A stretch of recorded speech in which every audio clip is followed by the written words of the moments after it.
JT Wistersill of Locked On Utes. Athlon Sports says that Cam Rising is the number 4 quarterback in the Big 12. Now, granted, it is a loaded quarterback class with guys on kind of that middle section, like an Avery Johnson, KJ Jefferson, Garrett Green, where you go, yeah, those guys are all good or have been good or could be good. And that upper tier features a Jalen Daniels, Noah Fafita, Shedeur Sanders, and certainly Cam Rising.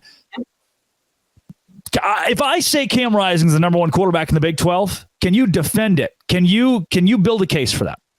I think you absolutely can, even though I wouldn't necessarily have Cam there. There's no argument that Cam has not performed in the biggest moments on the highest stage because he's been to conference championship games. None of those other guys have. Cam Rising has come through in those moments. Cam Rising has led this Utah team to back-to-back Pac-12 championships. Didn't get an opportunity last year because he was hurt. But I know Cam Rising's never going to be on SportsCenter top 10, right? Very rarely. Like maybe his game-winning run against USC, I'm sure that was. But like the jaw-dropping throw is not going to be there. But the game-winning plays, the clutch throws, that's what Cam has consistently made. And I feel very confident in part that Utah's going to win the Big 12 because they have a guy like Cam Rising, who I trust to not turn it over, who I trust to make the right decisions, to be tough in those spots too.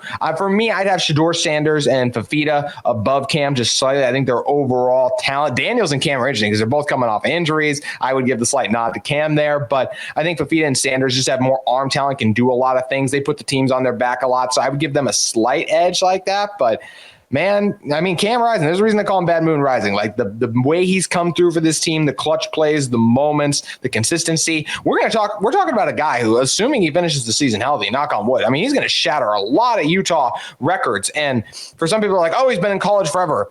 I mean, sure, but he's really only started 2 seasons. So this will be his 3rd. So a lot of those records are still going to be incredibly impressive when you look at the amount of number of games he's played in. So I think it's absolutely fair to argue that for Cam. And as I mentioned, personally, I would have him at 3, but I think even as long as he's in the top 5, I won't fall out of my chair. There is a very deep quarterback class in the Big 12 this season. I know I mentioned some of the names earlier, and even on the back end, where you find DeQuan Finn, who was the MAC Player of the Year, who's in the offense at Baylor. Baron Morton has experience at Texas Tech, and Alan Bowman, we haven't mentioned, is a Big 12 championship attendee at quarterback at Oklahoma State, who's in a really good spot. And Jaden Rashada, who's also, right? Yeah. You go all the way down the list and still find some names that people know in college football. As for Cam Rising, I've seen Utah fans, the rhetoric from fans, that he could be the number 1 quarterback in the Big 12. What is the case, if they have a case, that he's better than Shedeur Sanders? I know you mentioned Shedeur specifically. He seems to be the consensus number 1, cover of the EA Sports NCAA 25. Is it objective that he's better than Cam Rising? I would put Shedeur ahead. Like I said, just some of the, I think Shedeur has a good chance to be the top overall pick in this year's NFL draft. I think he's that talented overall, all the things he can do. And obviously, you mentioned EA, right? Travis Hunter, all the spectacular things as well. Like we're talking best overall Big 12 player in there too. But going back on Cam, I mean, Cam's just one more than all those guys. So as much as I can get excited about the arm talent of Fafita and Shedeur Sanders, and I don't think those guys have always had, well, Fafita did last year, and the way he came on was really impressive. Shedeur definitely has not had all the pieces available to him. Cam has had good pieces, and in a lot of ways, he's elevated them. Yes, Devon Bailey got drafted by the Denver Broncos, but that was in the 7th round. So it's not like you see, and we know what Dalton Kincaid is like, but Cam helped maximize Dalton and helped him get selected by the Buffalo Bills by helping him ball out at the collegiate level. So I just trust Cam so much. I will say this, as much as I like Shedeur and Fafita, and I feel like they're better overall quarterbacks, man, if you're telling me like I need a 2-minute drive in a big situation, I would be very tempted to pick Cam Rising, which I know in some ways maybe talks back on everything I said, but Cam's been in those big moments and he's done it against the best teams. Fafita did a decent amount, but he's not going to have some of the pieces he did with those guys transferring away. And we also know with Shedeur, we'll still see what that offensive line can do. So I think there's definitely a world where we finish the season, we're like, man, Cam Rising, who had this year to sit back, learn and absorb a lot of things, read the field differently too. I think if he can shake off that rust, which he got to do a lot in spring ball, I think he could exit it being the best quarterback in the Big 12. I do think that potential exists. This is not a knock on Cam Rising. It's more a compliment to what Kyle Whittingham has built at Utah. Do you feel like he has the best offense around him in the Big 12 that propels him to be the best quarterback in the conference? That's a really good question. Because I was actually, Andy Ludwig is the 3rd highest paid offensive coordinator in the country. So this came up recently as well. And I think Andy Ludwig does a very good job. but he is coaching under Kyle Whittingham, who makes sure you run the ball every instance. I think Cam is in a good system to be successful. Is it the best? I think, well, I mean, I will say with Colorado, they had to change offensive coordinators, right? Arizona, they had to change head coaches too there. So that's where I think, because of the connection that Cam has with Andy Ludwig, the addition of a Dorian Singer, Brant Keithy coming back, Keithy, I think Cam actually might be. At first, when you said, I was like, I don't know about that. But then when I look through the other contenders, it's like, well, I know with Cam and Andy Ludwig, they've won before at the biggest level, and I can't say Kansas State. Colin Klein's gone. I mean, you're looking at some of the bigger, more explosive offenses losing their coordinators. Kansas, everybody's replacing.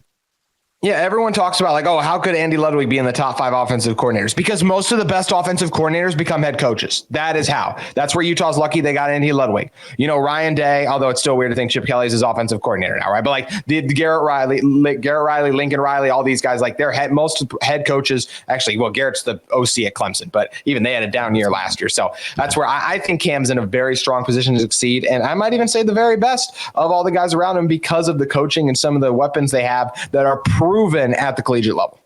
Look, Utah's good. There's the idea that a Locked On Big 12 seen a lot of JT Wistersill, and I think it's like once every 2 or 3 weeks at this point, and that is what you get when you have a full-time contender, and that's what Utah is. They are a full-time contender next year in the Big 12 conference. They're the dark horses like Texas Tech or West Virginia. You think, hey, they could be really good. They could be really sneaky. There are enough guys back, but Utah has the formula, the pieces, and Cam Rising's at the very top of that, to win the Big 12 conference, and I'm not shocked they're the favorite right there with a Kansas State, with a Kansas, and people are still really high on Arizona.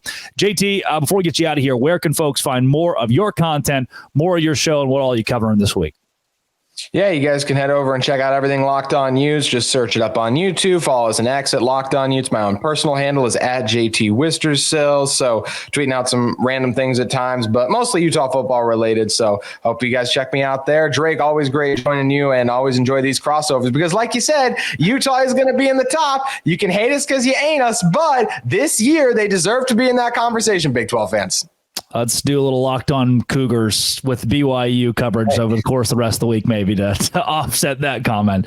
Coming up the rest of the week on Locked On Big 12, more on the ACC's implosion and how they're not going to get Utah, and that is completely delusional. Thanks to our friend Dick. And for everybody else out there, thanks for making these 2 shows your first listen every single day, covering all Big 12 and Utah Utes as much as we can. This has been and always will be Locked On Utes, and Dose Grande.